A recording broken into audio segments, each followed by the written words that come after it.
Prostate বড় হলে চিকিৎসা কি? যদি ঔষধ দিয়েও কাজ না হয় তাহলে কখন আমরা অপারেশনে যাব? অপারেশনে যেতে গেলে আমরা খেয়াল করব যে যাদের তীব্র যে উপসর্গগুলো বললাম এগুলো আছে, সেগুলো কোনোভাবেই উপদেশ, পরামর্শ এবং ঔষধ দিয়েও ম্যানেজেবল না, যেটাকে আমরা বলি সিভিয়ার এলইউটিএস।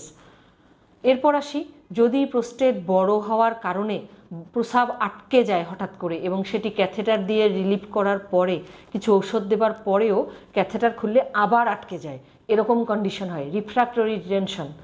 প্রোস্টেট বড় হয়ে যদি আপনার ঘন ঘন প্রস্রাবের ইনফেকশন করে, প্রস্রাবের সঙ্গে রক্ত যায়, মূত্রথলিতে পরিবর্তন আনে, যেমন মূত্রথলি অনেকের ক্ষেত্রে বড় হয়ে যায়, কারো ক্ষেত্রে পকেট তৈরি হয়, কখনো কখনো এত প্রেশার থাকে যে কিডনির নালি বা কিডনি পর্যন্ত ফুলে যায়, কিডনি ড্যামেজ হয় অথবা ড্যামেজ হবার আশঙ্কা থাকে, সেই সকল রোগীর ক্ষেত্রে আমরা অপারেশনের কথা বলি।